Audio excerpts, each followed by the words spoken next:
Todo comenzó el sábado en casa de los padres de Javier, durante una barbacoa familiar de esas que huelen a chorizo, cerveza barata y secretos mal guardados. Yo estaba junto a la piscina, sirviendo refrescos con una sonrisa tan falsa como el bolso de la prima Raquel, cuando vi a Javier salir del garaje con una caja en las manos. Pálido. Sudando como si llevara dentro dinamita. Mi cuñado Sergio, que estaba arreglando el toldo, lo miró de reojo y luego me miró a mí. No dijo nada, pero bajó la cabeza rápido, como si acabara de ver algo que no debía. Me acerqué con calma, aún riéndome de algo que había dicho mi suegra, y noté que Javier no podía mirarme a los ojos. Le temblaban las manos. ¿Todo bien?, le pregunté, fingiendo no notar nada. Sí, nada importante, murmuró. La caja era la de nuestras cosas del trastero. Supuestamente, se la había llevado para ordenarla. Pero dentro, había algo que no debía haber visto. Lo supe por su cara, por cómo no paraba de mirar de reojo al coche de Diego, mi compañero de trabajo, que ese día estaba invitado casualmente a la barbacoa por Sergio. Había venido con su novia, claro. Y yo ya estaba arrepintiéndome de haberle dicho que sí a esa invitación absurda.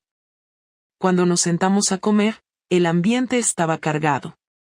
Javier no decía ni una palabra. Yo intentaba mantener la compostura. Diego estaba al otro lado de la mesa, con su novia agarrada a su brazo como si intuyera algo. Y entonces ocurrió. Mi suegro, que llevaba media botella de vino en el cuerpo, soltó: ¿Y tú, Diego, cómo conociste a Laura? Porque por lo visto trabajan muy juntos, ¿no? Diego se atragantó con el pan. Javier se levantó. La silla cayó al suelo. Yo sonreí. Y ahí fue cuando supe que se avecinaba tormenta. Javier no dijo nada en ese momento, simplemente se alejó de la mesa con la mandíbula apretada y la mirada clavada en el suelo, mientras todos intentaban seguir comiendo como si nada hubiera pasado, como si no acabara de caer una bomba delante de todos. Yo hice lo mismo. Seguí cortando el filete de pollo que ya se había quedado frío, fingiendo que me interesaba en una conversación estúpida sobre la nueva freidora de aire que se había comprado mi cuñada. Diego no volvió a mirarme en toda la comida. Su novia, que no sabía absolutamente nada, se reía como si aquello fuera un domingo normal en familia. Pero no lo era. Javier lo sabía. Y yo también. Una hora más tarde, cuando ya estaban recogiendo los platos y los niños se metían en la piscina, Javier se acercó por detrás, me tocó el hombro y me dijo en voz baja: necesito hablar contigo. Ahora. Lo miré. No era una petición. No esperó respuesta. Se fue directo al garaje otra vez. Me excusé con mi suegra diciendo que iba al baño, y lo seguí. El garaje olía a pintura vieja y gasolina. Javier estaba de pie junto a la caja abierta. Dentro, lo vi todo. Había una carpeta con papeles, un pendrive, y una pequeña caja de cartón con una pulsera que yo había perdido hacía meses. Era de Diego. Una vez me la regaló, y yo, como una imbécil, la guardé en una caja del trastero después de quitármela para evitar preguntas. Supongo que la vida tiene su propio sentido del humor. ¿Esto qué es?, preguntó sin levantar la voz, pero con una frialdad que me heló el cuerpo. ¿Cuánto tiempo llevas riéndote de mí? No me estoy riendo de ti, respondí, porque no sabía qué más decir. No es lo que piensas. Ah, no. Entonces, ¿qué es, Laura? ¿Un juego? ¿Un error?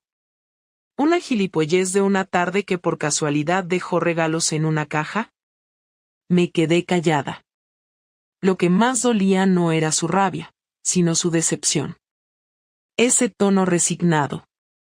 Esa manera de hablar como si ya no hubiera nada que salvar. No podía soportar que él me mirara así, como si no me reconociera. No fue planeado, dije al final, y fue lo único honesto que pude decir en ese momento. No fue algo que yo buscara. Pasó y me sentí viva. Y luego se me fue de las manos. «¿Te sentiste viva?», repitió Javier, mirándome como si no me conociera. ¿Y yo qué? ¿Qué era yo? ¿El muerto? No es tan simple. Las cosas entre nosotros no estaban bien desde hace tiempo y tú lo sabes. No me vengas con eso, me cortó, ahora sí alzando un poco la voz.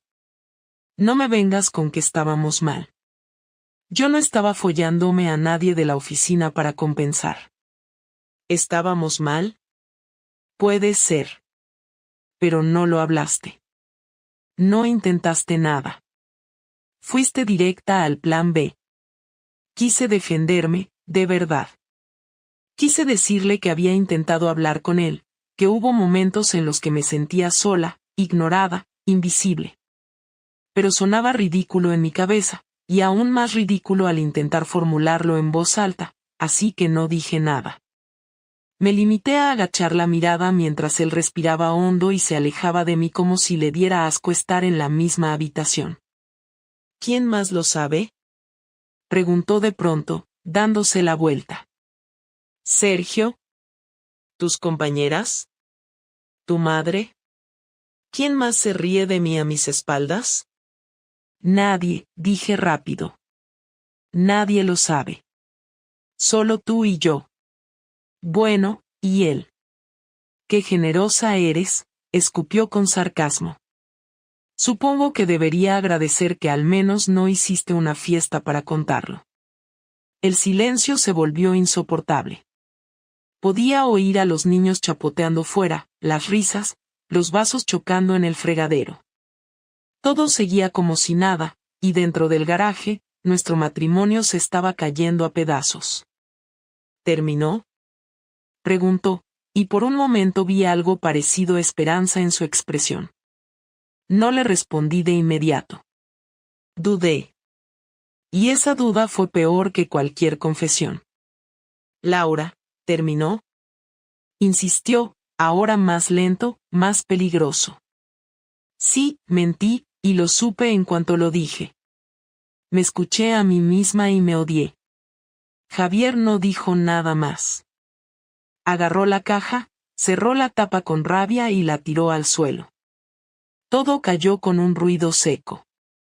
La carpeta, el pendrive, la pulsera. Nada más importaba.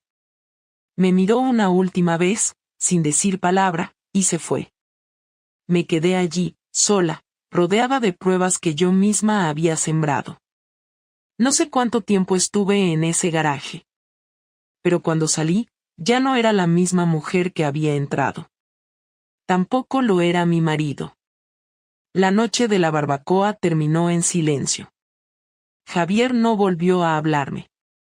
No hizo ningún comentario, ni me miró, ni me pidió explicaciones al llegar a casa. Metió a Mateo en la cama como si nada, cerró la puerta de su habitación con delicadeza y se encerró en nuestro dormitorio sin decir una sola palabra. Yo me quedé en la cocina con una taza de té que no bebí, mirando la pantalla del móvil como una idiota, esperando un mensaje que nunca llegó. Diego, por supuesto, no me escribió. No lo haría. No después de lo que pasó. No con esa mirada que me lanzó antes de irse, como si supiera que acababa de entregarme sin querer. Pasaron 2 días sin que Javier dijera nada. Aún dormíamos en la misma cama, pero era como compartir habitación con un mueble. No tocaba nada, no hablaba, no preguntaba, no gritaba. Me saludaba con un buenos días apagado y me contestaba con monosílabos si le preguntaba algo sobre Mateo o sobre la cena. El resto del tiempo, silencio. Pero yo sabía que no era paz. Era acumulación. Estaba esperando el momento exacto. Y llegó. Fue un miércoles por la noche, después de cenar, cuando me dijo sin rodeos, vamos a hablar. Ahora.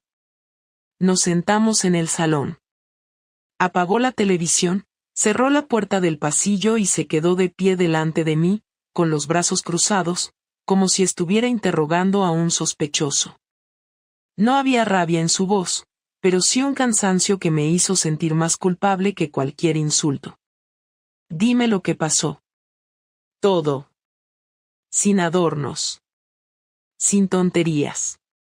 Y sin intentar justificarlo, dijo mirándome directo a los ojos. Me costó arrancar. Las palabras no salían. No sabía si debía contarlo todo o dejarlo en la superficie. No sabía qué dolería más, los detalles o el vacío. Pero él insistió. ¿Te acostaste con él? Preguntó. Sí. No esperé a que lo repitiera. No quería alargar esa parte. Me miró sin reaccionar, pero noté cómo apretaba los puños. Tragó saliva. ¿Cuántas veces? 3. ¿Dónde?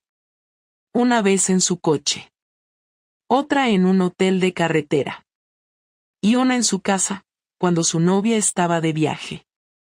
No aparté la mirada, no porque fuera valiente, sino porque ya no quedaba dignidad que defender. Él me miró como si hubiera estado a punto de vomitar, pero se contuvo. ¿Por qué? Porque necesitaba sentir que alguien me miraba. Que me deseaban. Que aún importaba. ¿Y yo qué? Yo no te miraba. ¿No te deseaba? No es eso. Es que tú estabas metido en tu rutina. Trabajo, casa, Mateo, la hipoteca. Siempre estabas cansado. Siempre estabas con la cabeza en otro sitio. Y yo también, claro, pero me sentía invisible. Como una compañera de piso, no como una pareja. ¿Y por eso decidiste follarte a otro? No lo decidí así, de golpe. No fue una elección fría. Fue algo que fue creciendo. Empezó con tonterías. Miradas, mensajes, cafés, frases que me hacían sentir distinta. Y me dejé llevar. Me gustaba. Me hacía sentir viva. Me sentí deseada. Javier se sentó al fin, en la otra punta del sofá, con el cuerpo hundido y la mirada perdida. ¿Lo sigues viendo? No. ¿Sientes algo por él? No lo sé. Pues acláralo, porque esto no es una película de las 5. Esto es nuestra vida, Laura. Hubo un silencio largo. Yo quería llorar, pero me aguanté. Él no lloraba. No porque no sintiera, sino porque ya no quedaba nada que moverse dentro. Estaba completamente seco por dentro. Desgastado. ¿Y ahora qué? Le pregunté, sabiendo que cualquier respuesta me iba a romper por dentro. Ahora nada. Ahora tú te vas a dormir a la habitación de invitados. Y yo necesito tiempo. No sé si quiero seguir con alguien que me mintió así. No sé si puedo perdonarte. Ni siquiera sé si quiero intentarlo. Pero por respeto a Mateo, por respeto a todo lo que hemos vivido, no te voy a echar a la calle esta noche. Pero no me hables. No me busques. No me toques. No me mires. No quiero saber nada de ti hasta que yo decida qué hacer. ¿Y si quiero salvar esto? Demasiado tarde para querer salvar algo que ya has quemado. ¿No puedes al menos escucharme? Te estoy escuchando. Y cuanto más hablas, peor me siento. ¿Y Mateo? ¿Qué le vamos a decir? A Mateo no se le dice nada. Al menos no aún. Él no tiene la culpa de tus decisiones. No fueron solo mías. No me jodas, Laura. Yo no abrí las piernas por aburrimiento. Me quedé en silencio. Ese golpe fue directo. No buscaba herirme, solo escupir la verdad sin anestesia. Y lo había conseguido. Esa noche dormí en la habitación pequeña. Me acosté con ropa, sin apagar la luz. No pude pegar ojo. Pensé en Diego, en Javier, en Mateo, en mí misma, en cómo se desmorona todo lo que parece sólido en cuestión de segundos. No quise mirar el móvil. No quise mirar el reloj. Solo quería que amaneciera para saber si al menos seguía respirando. Pasaron 4 días en los que no me dirigió la palabra. Solo hablaba conmigo cuando Mateo estaba delante, y aún así lo hacía con una frialdad quirúrgica, usando frases prácticas, sin añadir una sola palabra más de lo necesario. No me preguntaba cómo estaba, no me miraba, no me dejaba notas, no respondía a mis intentos por acercarme. Se convirtió en alguien que dormía al otro lado de la casa, que desayunaba antes de que yo bajara, y que salía de casa sin hacer ruido, como si su único objetivo fuese no coincidir conmigo ni un segundo más de lo indispensable. Pero lo que más me inquietaba no era el silencio, sino que no sabía en qué estaba pensando. Javier nunca había sido impulsivo, pero sí meticuloso.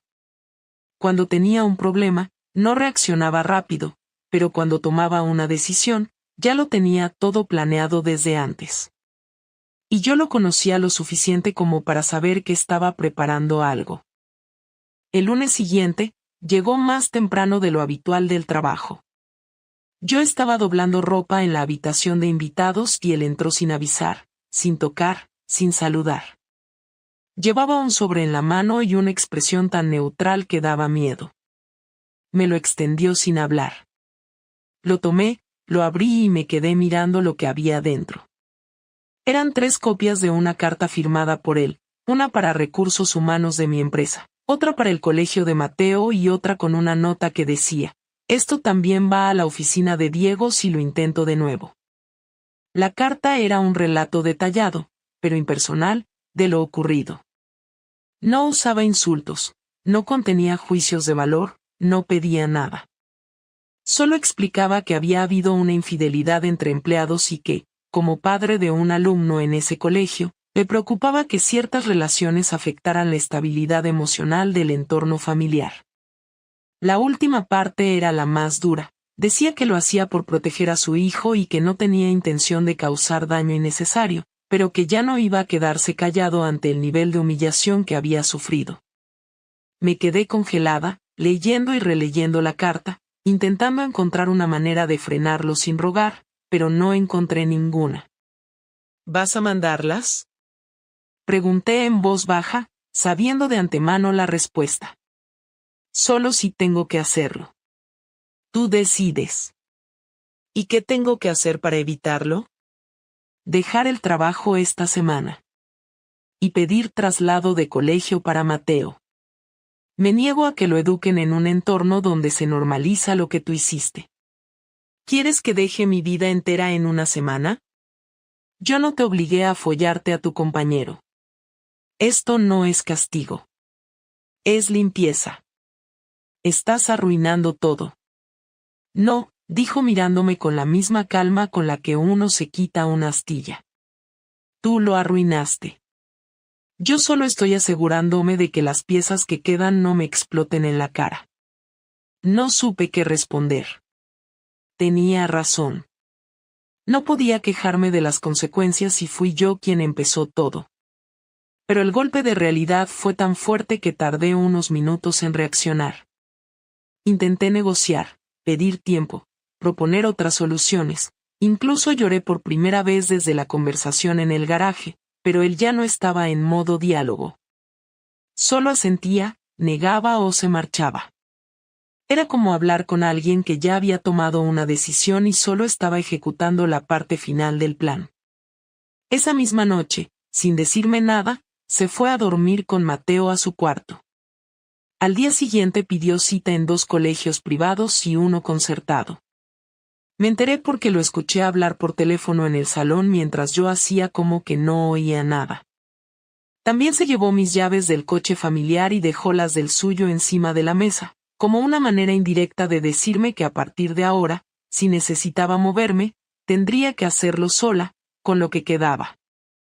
No mencionó lo de la casa, ni los papeles, ni si pensaba echarme o iniciar el divorcio. No necesitaba hacerlo. Yo ya estaba castigada.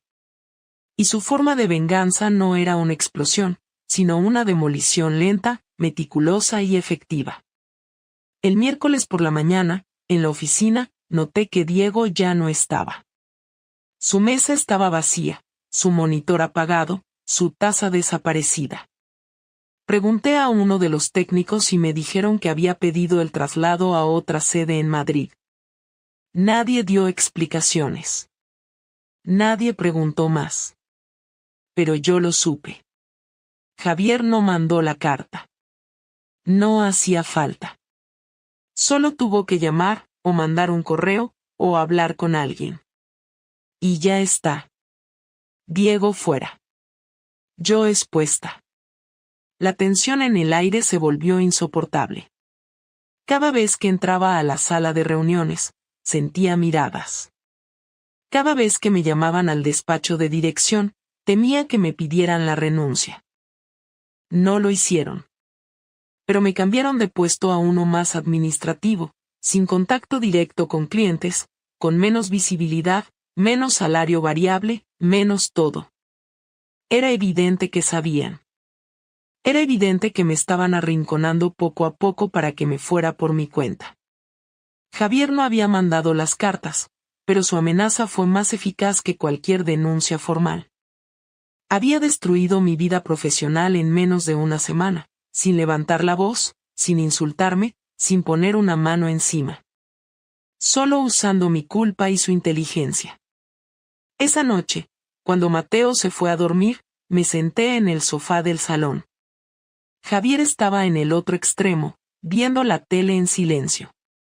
No sé por qué hablé. Quizá porque ya no tenía nada más que perder.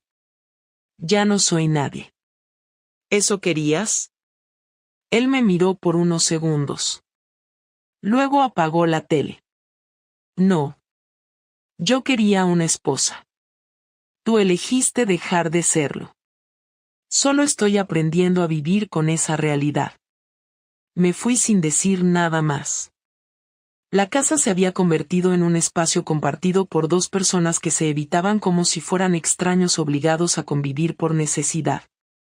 Lo único que aún nos mantenía bajo el mismo techo era Mateo. Sus horarios, sus deberes, sus cenas y sus preguntas servían de excusa para no hablar de lo que importaba. Pero yo ya no podía seguir así. Me sentía en pausa, suspendida en una rutina en la que todos mis movimientos eran observados, medidos y luego ignorados. No sabía si él esperaba algo más de mí o si simplemente estaba esperando que me marchara por mi cuenta. Pero yo necesitaba cerrar. Saber si esto era el final o solo el intermedio de una historia rota. Fue un domingo por la noche cuando decidí hablar. Mateo se había quedado a dormir en casa de un amigo, así que estábamos solos. Javier estaba en la cocina, leyendo algo en el móvil y bebiendo café, con la misma expresión impasible que llevaba semanas usando como escudo.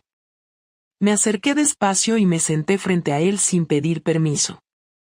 No levantó la vista, pero sabía que me había visto. Tenemos que hablar, dije con voz clara pero sin confrontación. Habla, respondió sin cambiar el tono ni apartar la mirada de la pantalla. No puedo seguir así. No sé si tú estás esperando que me vaya, que lo arregle o que desaparezca. Pero esto no es vivir. Y ni tú ni yo merecemos esto. Necesito saber qué piensas. Si quieres separarte, si quieres seguir, si quieres que hablemos o si todo ya está decidido en tu cabeza. Lo estoy pensando, dijo, ahora sí dejándome de mirar. Y créeme, no es tan fácil como parece. No quiero convencerte de nada. Solo quiero saber dónde estoy parada. Si tengo que irme, me voy. Si quieres que luche por esto, dime cómo. Pero no me tengas aquí como si fuera una sombra. No puedo con esta incertidumbre cada día. ¿Y qué esperas que te diga? ¿Que me olvidé de todo? ¿Que ya está perdonado? ¿Que volvamos a dormir juntos como si nada? ¿Tú crees que esto es una película en la que todo se arregla con una conversación? Lo que hiciste no fue un error. Fue una traición. Y no solo a mí. También a nuestro hijo. A nuestra historia. A todo lo que construimos. Lo sé. No vengo a justificarme. Vengo a asumirlo. Pero necesito saber si queda algo. Si quieres intentarlo. Si existe una mínima posibilidad de reconstruir algo. ¿Y por qué querría reconstruir algo que tú misma destruiste con tanta facilidad? ¿Qué me garantiza que no lo vas a volver a hacer en 5 años cuando te sientas invisible otra vez? No hay garantías. Pero tampoco las había cuando nos casamos. Solo compromiso. Y eso es lo que falló. No fue solo mío. Pero sí, fui yo quien se pasó el límite. ¿Te arrepientes? Sí. Pero no solo del acto. Me arrepiento de cómo lo gestioné. De no hablar contigo antes. De no decirte lo que me estaba pasando. De buscar fuera lo que no tenía el valor de pedirte. Me arrepiento de cada mentira. De cada mensaje. De cada silencio. ¿Y me lo habrías contado alguna vez si yo no lo descubro? No supe qué decir. La respuesta era evidente, y mentir en ese momento no tenía sentido. Él lo notó. Eso es lo que más me duele. Que si no llego a encontrar esa maldita pulsera, hoy seguiríamos comiendo en casa de mis padres como si nada. Tú sonriendo, él fingiendo, y yo haciendo el ridículo delante de todos. No puedo cambiar eso, Javier. Solo puedo decirte que no quiero que esto termine así. Que si me das una oportunidad, solo una, voy a demostrarte que puedo ser mejor. Que lo que rompí, puedo repararlo, aunque tarde años. Se quedó en silencio. No con la expresión de quien no sabe qué decir, sino con la de alguien que ya lo ha pensado demasiado y solo está ordenando las palabras. Luego, apoyó las manos sobre la mesa y respiró hondo antes de hablar. Voy a ser sincero. No sé si quiero seguir contigo. Hay una parte de mí que te odia. Que no te reconoce. Que no entiende cómo llegaste a ese punto. Pero también hay otra parte que te recuerda cuando empezamos. Que piensa en Mateo. Que no quiere divorciarse y ver a su hijo yendo de una casa a otra como si fuera un paquete compartido. No tengo una decisión ahora mismo. Pero sí tengo una condición. Dímela. Terapia. De pareja. Y también individual. Si vamos a intentar algo, no va a ser por pena, por rutina ni por Mateo. Va a ser desde la verdad. Y si en ese proceso me doy cuenta de que no puedo perdonarte, lo vamos a dejar sin más drama. Pero al menos lo habremos intentado. Acepto. Lo que haga falta. Y otra cosa. No quiero promesas. Quiero hechos. Cambios reales. Si no lo haces, no me va a temblar la mano en pedir el divorcio. No necesito más advertencias. Lo entiendo. Bien. Entonces veremos qué queda. Pero no esperes cariño, ni sexo, ni abrazos, ni nada parecido. Todo eso murió por ahora. Si vuelve, será porque nace solo. No porque tú lo empujes. Lo entiendo, dije, sintiendo por primera vez en semanas que al menos teníamos algo más que silencio entre nosotros. No fue una reconciliación. No fue perdón. Fue un punto de partida. Difícil, amargo, pero real. Han pasado 8 meses desde aquella conversación en la cocina. Cuando lo pienso, no sé si ha sido mucho o poco tiempo, pero sí sé que me ha cambiado por dentro. Hicimos terapia. Empezamos juntos y luego por separado. Las primeras sesiones fueron incómodas, tensas, con silencios más largos que las respuestas, y miradas que evitaban encontrarse. Javier iba con una actitud neutral, como quien cumple un requisito, sin mostrar intención real de arreglar nada. Yo, en cambio, iba desesperada por arreglarlo todo rápido, por dar explicaciones, por justificarme de formas que sonaban vacías incluso para mí. La psicóloga nos frenó en seco la tercera vez. Dijo que si queríamos seguir, tendríamos que empezar por aceptar que no había solución rápida ni garantizada, y que muchas veces el final más sano era precisamente dejarlo ir. Esa frase me dejó tocada, pero también me hizo pensar por primera vez en la posibilidad real de que esto no tuviera arreglo. Javier se fue transformando con el tiempo. Al principio, iba por obligación. Luego, poco a poco, empezó a hablar más, a soltar cosas que nunca había dicho en voz alta, cosas sobre cómo se había sentido invisible, sobre cómo siempre cargaba con todo porque pensaba que era lo que debía hacer como padre y marido, y cómo ese papel de proveedor silencioso lo había secado emocionalmente. Yo también hablé, pero no desde el papel de víctima que usé durante las primeras sesiones, sino desde la realidad cruda. Fui cobarde, fui egoísta, busqué fuera lo que no tuve el valor de pedirle a él, y todo eso tuvo un precio. No me excusé. No pedí perdón cada semana como al principio. Solo dije la verdad. Y dejé que la procesara a su manera. Pasaron semanas sin que pasara nada importante. Vivíamos como dos personas que convivían sin conflicto pero sin amor. Acordamos que no habría intimidad de ningún tipo hasta que él lo decidiera, y yo cumplí. No pregunté, no presioné, no le exigí afecto. Solo estuve ahí, intentando reconstruirme como persona más que como esposa. Empecé a trabajar en otro sitio, lejos de mi antigua oficina. Más horas, menos salario, pero al menos no tenía que ver caras conocidas.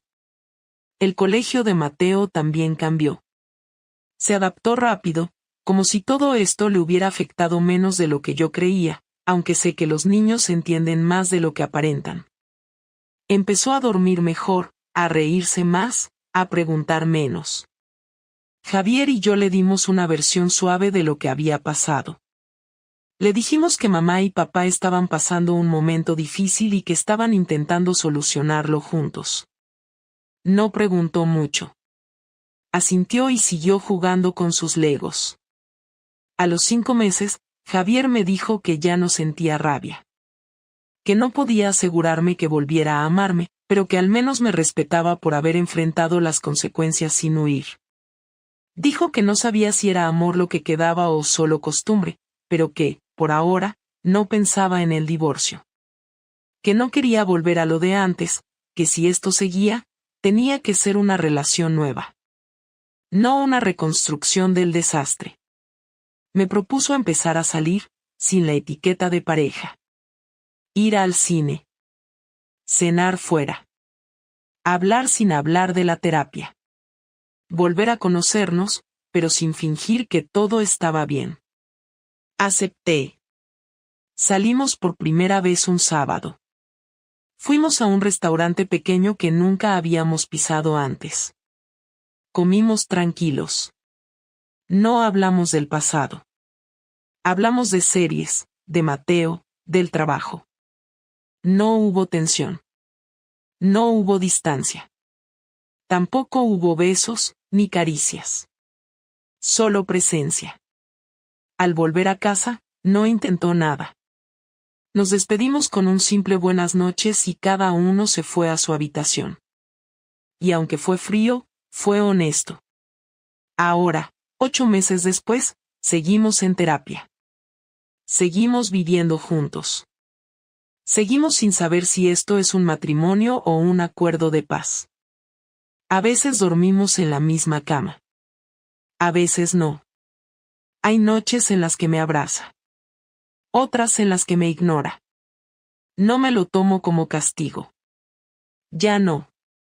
Aprendí que no se puede forzar el ritmo emocional de otra persona. Que a veces reparar no es volver a construir lo mismo, sino crear otra cosa, con otras reglas. No sé si estamos juntos por amor, por Mateo, por costumbre o por miedo a estar solos. Quizá un poco de todo. Pero por primera vez en años, Hablamos de verdad. Decimos las cosas aunque duelan. No escondemos lo que sentimos para mantener una imagen. Y eso, aunque suene poco, para mí es mucho. Aprendí que ser infiel no empieza el día que te acuestas con alguien. Empieza mucho antes, cuando dejas de hablar, de pedir, de mostrarte vulnerable. Cuando escondes lo que necesitas y esperas que el otro adivine. También aprendí que el perdón no es obligatorio. Que nadie te lo debe. Que si llega, es un regalo. Y que si no llega, toca aceptarlo y seguir. No me considero víctima de nada. Fui responsable de lo que hice y de sus consecuencias. Acepté todo lo que vino. Perdí muchas cosas. Pero gané una versión de mí que ya no necesita esconderse ni mentir. Y eso también importa. Si esto termina o no, no lo sé. Pero al menos ya no me despierto cada día esperando que alguien me diga quién soy o qué merezco. Porque eso, ahora, lo tengo claro yo.